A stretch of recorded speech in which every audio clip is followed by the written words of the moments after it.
ඉරානය හා ඊශ්‍රායලය අතර ඇති වූ යුද ගැටුම් මුල් කරගෙන කරලියට ආපු චරිතයක් තමයි රේසා පල්ලවි. රේසා පල්ලවි කියන්නේ ඉරාන විප්ලවයෙන් බලයෙන් පහ කර දැමූ ඉරානයේ අවසන් ෂා රජු වූ මොහමඩ් රේසා පල්ලවිගේ පුතා. ඔහු සඳහන් කර සිටියා ඔහු නව ඉරාකයක් සඳහා නායකත්වය ලබා දෙන්න සූදානම් බව. කොහෙද මේ රේසා පල්ලවි කලින් හිටියේ? ඉරාන විප්ලවය සිදුවුණේ කොහොමද?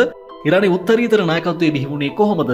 අද විශ්ව ලෝකයෙන් අපි ඔබත් සමග කතා කරන්න බලාපොරොත්තු වෙන්නේ ඉරානය පිළිබඳව මේ වගේ සංකීර්ණ මාතෘකා කිහිපයක්.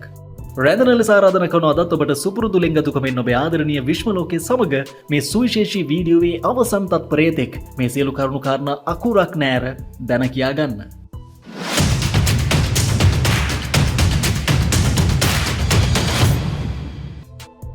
අපි එකින් එක මේ පැටලුණු ඉතිහාසය ඔබට ලිහලා දෙන්නයි මේ සූදානම් වෙන්නේ. අපි මුලින්ම බලමු ඉරානයේ විප්ලවයක් සිදුවුණේ ඇයි සහ ඒක කොහොමද වුණේ කියලා. මේ මාතෘකාවේදී අපිට ඉස්මතු කළ යුතු චරිතය තමයි සයිඩ් රුඩොල්ලා මුසාවි කොමේනි. අපි මුලින්ම බලමු ඔහු කවුද කියලා. සයිඩ් රුඩොල්ලා මුසාවි කොමේනි 1900 වසරේ මැයි මාස 17 වන දින ඉරානයේ කජාර් නගරයේ කොමෙයින් ප්‍රදේශයේ උපත ලැබුවේ වසර 2500ක් පැරණි පර්සියානු ෂා රාජවංශය ඉරානය පාලනය කරන සමයකදී. එතුමාගේ පියා 1903 වර්ෂයේදී ඝාතනයට ලක් වුණා. එවිට එතුමන්ගේ වයස අවුරුදු 2ක් පමණ තමයි වුණේ. ඔහුව උස්මහත් කරනු ලැබුවේ ඔහුගේ මම සහ නැන්දනිය විසින්. කුඩා කල සිටම ඉස්ලාම් ධර්මය පිළිබඳව දැනුම අධ්‍යයනය කළ කොමේනි 1922 ඔහු කොම් නගරයට පැමිණි අතර එහිදී ඉස්ලාම් ධර්මය පිළිබඳව ගුරුවරයෙක් වීමට ඉගෙන ගත්තා.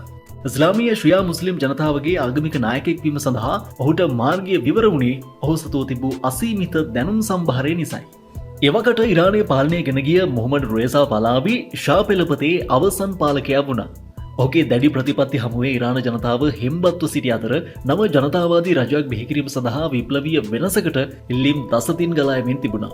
1950 වසර වන විට රුඩුල්ලා මුසාවි නමට අයතුල්ලා නම් ඉස්ලාමයේ ප්‍රධාන ආගමික නායකයන්ට ලැබෙන නාමය ලැබුණා. තවදුරටත් සිය ආගමික සේවය ඉදිරියට ගෙන ගිය ඔහු ජනතාවට සේවය සලසමින් ඉස්ලාමීය නායකයන් අතර ඉදිරියටම ගිය අතර ඉරානය පුරා ඔහුගේ නාමය ප්‍රචලිත වී ගොස් තිබුණා. ඉරාන ජනතාව අයතුල්ලා කොමේනි වටා නිරන්තරයෙන් රැස් වූ අතර ඔහුට වෙන් වූ විශාල අනුගාමිකයන් පිරිසක් ඉරානය පුරා විසිරී සිටියා. ශ්‍රියා මුස්ලිම් සමාජයේ අධ්‍යාත්මික ናයකයා ලෙස පත්වීම ඔහුට ජනතාවගෙන් ඉල්ලීමක් ලැබුණු අතර ශ්‍රියා ජනතාවගේ උත්තරීතර ආගමික નાයකයා ලෙස ඔහු පත් වුණේ 1960 වර්ෂයේදී. 1960 වසරේදීම රාජ්‍ය පාලක මොහමඩ් රේසා දවල විප්ලවයේ නමින් නව සමාජ ප්‍රතිසංස්කරණ වැඩපිළිවෙලක් හඳුන්වා දුන් අතර ඒ යටතේ ඉරානයේ ජනතා පාර්ලිමේන්තුව අහෝසි වී ගියා.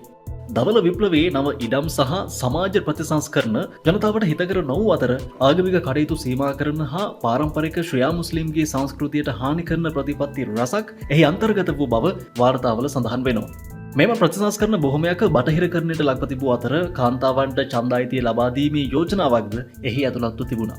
නමුත් මේ අඩංගු බහුතරයක් යෝජනා ඉරානයේ ප්‍රෞಢ ඉතිහාසය හා සංස්කෘතියට හානි කරන බව එවකට සිටි විද්වතුන් සහ ආගමික නායකයන් විසින් දිගින් දිගටම පවසන ලද අතර එම සටන්වල මුල් තැන ගනු ලැබුවේ අයතුල්ලා කොමේනි විසින්.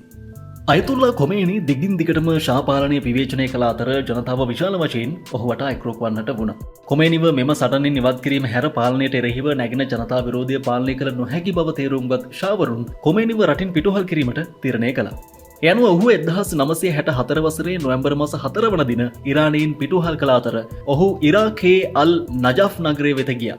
ඉරාකය තුළ සිට තම සටනට ඉතා හොඳින් මෙහෙ වූ කොමේනිට ඉරානය පමණක් නොව ඉරාක ජනතාවගේ සහයෝගය හිමි වුණා. මේ අතර කොමේනිගේ සගයන් ඉරානය තුළ පැවති පාලනයට එරෙහිව සටන් දිගින් දිගටම ගෙන ගිය අතර කොමේනි මෙම විරෝධතා මෙහෙවන බව තහවුරු කරගත් ෂා පාලනය ඉරාකයේ නියෝජ්‍ය පාලකයා වූ සදාම් හුසේන් සමග සාකච්ඡා කොට කොමේනිව ඉරාකයෙන්ද පිටුහල් කිරීමට කටයුතු කළා. ඉරාකයෙන් පිටුහල් වූ කොමේනින් පසුව ගිය ප්‍රංශයේ පැරිස් යසර ප්‍රදේශයකට. ඔහු තමන්ගේ සටන කිසිසේත්ම අත්හැරි දැමීමට සූදානම් වුණේ නැහැ. ඒ වගේම ජනයාට පණිවිඩය වීම සඳහා ඔහු නව ක්‍රමවේදයක් සකස් කරගනු ලැබුවා. ඒ ඔහුගේ දේශනා හඬපටවල පටිගත කර ඔහුගේ අනුගාමිකයන් හරහා ඉරානයට යැවීමයි. විරෝධතාකරුවන් කොමේනිගේ දේශනා ශබ්දවාහිනී යන්ත්‍ර යොදාගෙන ප්‍රචාරය කළ අතර විරෝධතා රැළිවල ඔහුගේ හඬ නිතරම ඇසෙන්නට වුණා. ෂා රජු නැවතත් සිය මර්ධනකාරී වැඩපිළිවෙල දිගටම ක්‍රියාත්මක කළ අතර එවකට ඉරානයේ රොහස් ඔත්තු සේවය වූ සබාක් සංවිධානයේ නිලධාරීන් යොදවා විරෝධතාකරුවන් අත්අඩංගුවට ගැනීම සහ ඔවුන් බියවැද්දීම දිගින් දිගටම කරගෙන යනු ලැබුවා. ඉන් නොනැවතුණු ඔහු 1975 දී ඉරානය තුළ විපක්ෂයක් නොමැති තනි පක්ෂයක් සහිත දේශපාලන වාතාවරණයක් නිර්මාණය කළා. මේ සමගම ජනතාව කෙරෙහි තිබුණු පීඩනය තවත් ඉහළ ගියා. වාමාංශික මතධාරීන්ගේ මූලිකත්වයෙන් ජනතා විරෝධතා වැඩවර්ජන හා ශාපාලනය බලයෙන් පහකිරීමේ රහස් මෙහෙයුම් දිගින් දිගටම සිදු වූ අතර 1978 වන විට ශාපාලනය ජනතාවගෙන් පූර්ණ ලෙස ප්‍රතික්ෂේප වී ගියා. 1978 වර්ෂයේ දෙසැම්බර් ශාපාලනය සම්පූර්ණයෙන්ම බිඳ වැටුණු අතර මොහමඩ් රේසා පලාවේ රජු ශාක්පු බක්ටියාර් නම් දේශපාලඥයෙක් රටේ අගමැති ලෙස පත් කරනු ලැබුවා. 1979 ජනවාරියේ ෂා රජු ඊජිප්තුවට පලා ගිය අතර බක්ටියා විසින් අයතුල්ලා කොමේනිට නැවත ඉරානයට එන ලෙස ආරාධනා කරනු ලැබුවා. කොමේනි නැවත ඉරානයට පැමිණි නමුත් ඔහු බක්ටියාර් පාලනයද පිළිගත්තේ නැහැ. ඔහු එම රජයේද බිඳ දැමූ අතර තමා රටේ උත්තරීතර ආගමික නායකයා බවට පත්වමින් මොහිද් හසර්ගන් අගමැතිවරයා ලෙස පත් කරගනු ලැබුවා. කොමෙනි 1979 අප්‍රේල් මාස 1 වනදා ඉස්ලාමීය නීතිය හා ආගමික සංස්කෘතිය අනුව ඉස්ලාමීය ජනරජයක් බවට ප්‍රකාශයට පත් කරගනු ලැබුවා. අයතුල්ලා රුඩුල්ලා මුසාවි කොමේනි ඉරානයේ ඉස්ලාමීය රාජ්‍යයේ ආරම්භකයා මෙන්ම පියා ලෙසත් හැඳින්වෙනවා. මේ අතර අයතුල්ලා කොමේනිගේ මඟ පෙන්වීම යටතේ ශ්‍රියා මුස්ලිම්වරුන්ගේ අයිතිවාසිකම් ආරක්ෂා වූ අතර බටහිරට ගැති නොවන ප්‍රතිපත්ති යටතේ ඉරානයට කොන්ද කෙලින් තබාගෙන ස්වාධීනව සිටිය හැකි පරිසරයක් නිර්මාණය කිරීමට හැකියාව ලැබුණා. කොමේනිගේ කාලයේදී පලිගැනීම් සිදු වූ අතර ඔහු විසින් ඉස්ලාමයේ පැවති දැඩි නීති රීති නැවත ස්ථාපිත කළ බවටද චෝදනා තියෙනවා. නමුත් සඳහන් කළ යුතු කාරණේ නම් ඉරාන ජනතාව ශාවරුන්ගේ වසර 2500ක් පැරණි රාජ්‍ය ක්‍රමය ප්‍රතික්ෂේප කරමින් කොමේනිගේ සටන් පාඩ හඹා ගියේ තමන්ට උරුම ඉස්ලාමීය සමාජය හා සංස්කෘතිය රට තුළ ස්ථාපිත කර ගැනීම සඳහායි. ඔන්නෙම ජයග්‍රහණය කොමේනි හා ඉරාන විප්ලවයෙන් සම්බන්ධ වූ වෙනත් නායකයන් හරහා ලබා ගන්නා ලදී. එනිසා එය පූර්ණ ජනතා ජයග්‍රහණයක් කියලා අපි මේ වෙලාවේ කියන්න ඕනි. කොමේනිගේ විදේශ ප්‍රතිපත්තිය ඇමරිකා එක්සත් ජනපදයට හෝ සෝවියට් රුසියාවට ගැති බවක් දැක්වුවේ නැහැ.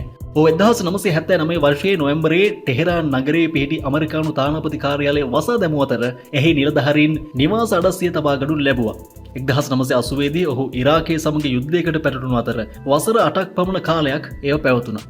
මෙලෙස ඔහු ඉරානයට ගෝලීය වශයෙන් එල්ලවන සම්බාධක තර්ජන හමුවේ නොසැලී සිටිය හැකි වාතාවරණයක් සකසා දුන්නා. මෙනිසා සැබවින්ම ඉරානයේ කොඳු නාරටය ශක්තිමත් කළ නායකයා ලෙස අයතුල්ලා කොමේනි හඳුන්වා දෙන්න පුළුවන්. නමුත් ඔහුගේ පාලන වකවානුවේ ක්‍රියාත්මක වූ යම් ප්‍රතිපත්ති පසුකාලීනව ජනතා විවේචනයට ලක් වුණා. ඔහු විසින් රූපවාහිනිය හා ගුවන්විදුලියේ ආගමික වැඩසටහන් හැර අනෙකුත් වැඩසටහන් ප්‍රචාරය සම්පූර්ණයෙන්ම තහනම් කළා.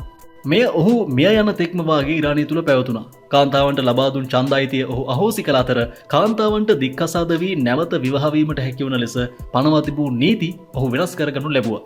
එමෙන්ම කාන්තාවන්ට විවාහ විය හැකි අවම වයස වසර 13ක් දක්වා අඩු කළේද ඔහුගේ පාලන සමයේදී. ඔහු සමලිංගිකයන් කෙරෙහි දැඩි ප්‍රතිපත්ති ක්‍රියාත්මක කළ අතර විශාල ප්‍රමාණයන්ගේ හිස ගසා දැමීම් සිදු කරනු ලැබුවා. මුස්ලිම් නොවන ජනතාවට ඔහුගේ පාලන සමයේ විවිධ අසාධාරණකම් සිදු අතර ක්‍රිස්තියානි හා යුදෙව් පාසල් පවා ඉස්ලාමීය නීතියට අනුව ක්‍රියාත්මක විය යුතු බවට ඔහු නියෝග කරනු ලැබුවා. එමෙන්ම බහායි නම් ජන කණ්ඩායමකට ඔහු ඉතාමත් දරුණු ලෙස සැලකූ බවත් ලක්ෂ 3ක් පමණක් වූ ඔවුන්ගෙන් බොහෝ දෙනා කොමේනිගේ අතින් ඝාතනය වුණු බවත් වාර්තාවල සඳහන් වෙනවා.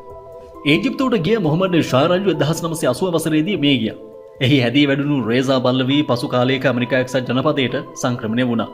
ඊශ්‍රායලය නැවත ගැටුම් හමුවේ නව දේශපාලනික වෙනසක් අපේක්ෂා කළ ඔහු ප්‍රංශ පුවත් සේවයකට කරුණු දක්වමින් කියා සිටියේ ඉරාන ජනතාව ඉස්ලාම් හෝ කුමන ආගමක් වේවා ඉරාන ජාතීන්ට පක්ෂපාතී විය යුතු බවයි.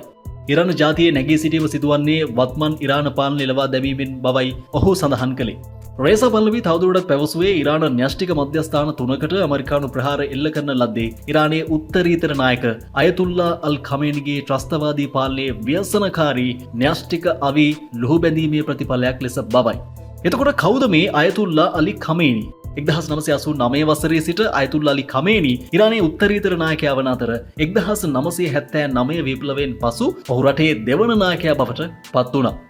ශක්තිමත් කතිකයෙකු වූ ඛමේනි වද හිංසාවලට ලක්වීම හා අභ්‍යන්තරව පිටුවහල් කිරීම අත්විඳිමින් වසර ගණනාවක් ඔහු රහසිගතව හෝ සිරගෙවල් වල ජීවත් වුණා. ෂාගේ රහස් පොලිසිය විසින් ඔහු 6 වතාවක් අත්අඩංගුවට ගනු ලැබුවා. 1979 වසරේ ඉස්ලාමීය විප්ලවයෙන් වසරකට පසු අයතුල්ලා රුහොල්ලා කොමේනි ඔහුව ටෙහෙරානයේ සිකුරාදා යාඥා නායකයා ලෙස පත් කළා. පසු 1981 වසරේදී ඛමේනි ඉරානයේ ජනාධිපති ලෙස තේරීපත් වූ අතර 1989 වසරේදී කොමේනිගේ මරණයෙන් පසු ආගමික නායකයන් ඛමේනිව ඔහුගේ අනුප්‍රාප්තිකයා ලෙස තෝරාගත්තා. අපි ඔබට සඳහන් කළ යුතු කාරණයක් නම් ඉරාන විප්ලවය තෝරාගත්තේ ඉරාන ජනතාව බව. සමහරු සඳහන් කරනවා විප්ලවයට පෙර ඉරාන කතුන් බොහොම නිදහසේ ඇන්දා කියලා. නමුත් එවකට බහුතරයක් වූ ජනතාවම තමයි ඒ ආගමික විප්ලවය තෝරගත්තේ. එවන් විප්ලවයකින් ගහලා එළවපු නායකයාගේ පුතා තමයි මේ දැන් බොරදියේ මාළු බාන්න හදන්නේ. ඉතින් ඉරානයේ උත්තරීතර නායකයාට රටේ බහුතරයක් ජනතාව තාමත් කැමති. ඒක තමයි ඇත්ත. නමුත් බටහිර මාධ්‍ය නම් කියන්නේ ඔහුට මිනිස්සු කැමති නෑ කියලා. එහෙනම් අදට අපි ගිහින් එන්නම් ඔබට සුබ දවසක්.